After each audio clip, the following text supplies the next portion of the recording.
Hip replacement के fail होने का एक मेजर कॉज डिसलोकेशन है। यंग एज में हिप रिप्लेसमेंट कराना मेजर एंडेवर है। हिप रिप्लेसमेंट जो इम्प्लांट है उसके कंपोनेंट्स क्या होते हैं। अनसीमेंटेड और सीमेंटेड स्टेम के लॉन्ग टर्म रिजल्ट्स में कोई बहुत ज्यादा फर्क नहीं है। तो बॉल का साइज बढ़ जाता है तो डिसलोकेशन होने के चांसेस कम हो जाते हैं।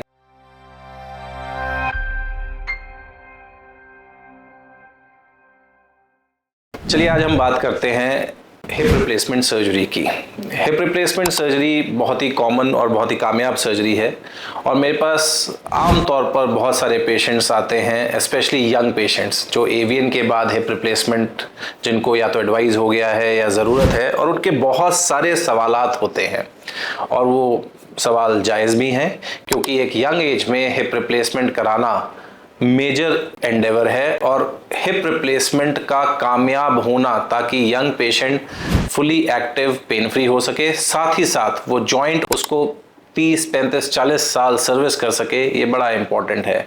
और इसी के मद्देनज़र hip replacement in old patient मतलब patient who is more than 55-60 और hip replacement in younger patient मतलब यंगर देन 55-50 में बहुत फ़र्क है और इंटरनेशनल डेटा भी ये फ़र्क हमें बताता है। और इसी के मद्देनज़र रखते हुए हम हिप रिप्लेसमेंट इन यंग पेशेंट में कौन सा इम्प्लांट कैसे यूज़ होना चाहिए उसके बारे में डिस्कस करते हैं। First of all, hip replacement जो इम्प्लांट है उसके कंपोनेंट्स क्या होते हैं। हिप जो हमारा है एक बॉल एंड सॉकेट जॉइंट है जिसमें बॉल अंदर सॉकेट में घूमती है। तो हिप रिप्लेसमेंट के समय हम चीरा दे के अंदर जाते हैं, हिप को डिसलोकेट करते हैं और सामने हम जो कटोरी है जो कि खुरदरी हो गई है उसको एक रीमर से रंधे से मुलायम करके उस पर इस तरह से एक मेटल की कटोरी डालते हैं। ये मोस्टली कटोरी बोन में फिक्स होती है या तो सीमेंट से जो कि ओल्ड एज में यूज होता है। यंग एज में ये अनसीमेंटेड कटोरी होती है, टाइटेनियम की बनी हुई, और एडिशनल कई बार हमें 1 या 2 स्क्रूज उसमें और डालने पड़ते हैं। उसके बाद उस कटोरी को अंदर से लाइन किया जाता है, उसमें लाइनर डाला जाता है। वो लाइनर मेटल का या प्लास्टिक का या सिरेमिक का हो सकता है। यंग अडल्ट में हम most commonly highly cross linked polyethylene जो कि बहुत ही रेजिस्टेंट प्लास्टिक है वो डालते हैं या फिर सिरेमिक का लाइनर डालते हैं। दूसरा कंपोनेंट इसका होता है बॉल का रिकंस्ट्रक्शन। वो कैसे करते हैं, वो हम बॉल कट करके जो उसका घिस गई है बॉल उसको कट करके उसमें इस तरह से एक स्टेम डालते हैं जो कि यंग पेशेंट में मोस्ट कॉमनली अनसीमेंटेड स्टेम होनी चाहिए।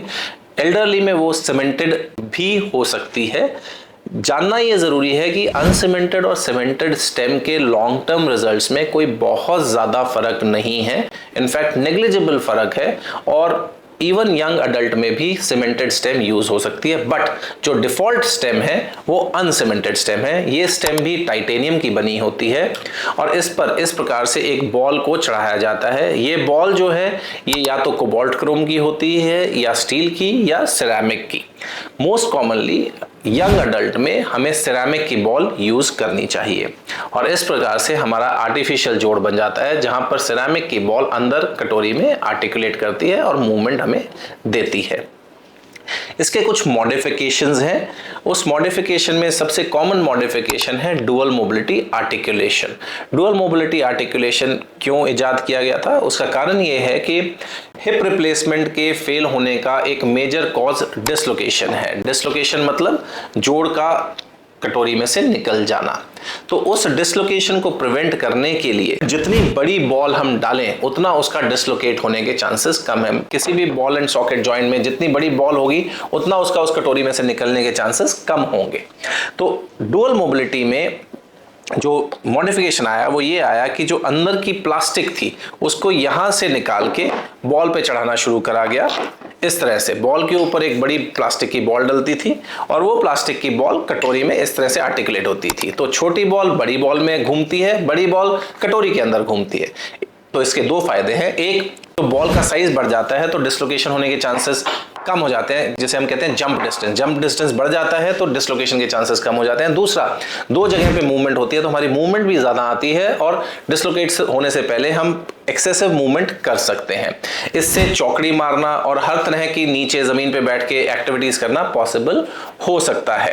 Having said that, dual mobility articulation जो है वो रूटीनली यंग पेशेंट में यूज़ नहीं होनी चाहिए।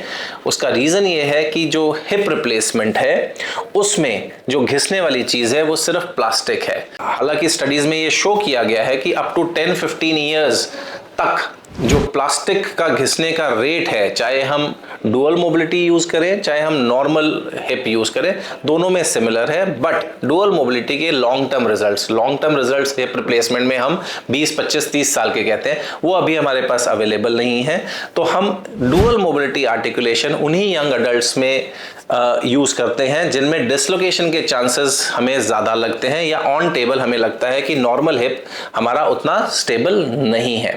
तो अगर मैं नटशेल में समराइज करूं तो हिप रिप्लेसमेंट के 4 कंपोनेंट्स हैं। स्टेम जो कि थाई बोन में जाती है, उस पे लगने वाली बॉल, शेल जो अंदर लगता है, एंड अंदर लाइनर। यंग अडल्ट में जो शेल है वो टाइटेनियम का अनसीमेंटेड होना चाहिए मोस्ट कॉमनली। लाइनर जो है वो हाईली क्रॉस लिंक पॉलीइथाइलिन का या सिरेमिक का हो सकता है। स्टेम अनसीमेंटेड टाइटेनियम की होनी चाहिए और बॉल सिरेमिक की होनी चाहिए। The expected results after such a combination uncemented total hip replacement ceramic on poly generally last करता है 30-35 ईयर्स, अगर इन्फेक्शन ना हो और फ्रैक्चर ना हो। Thank you so much.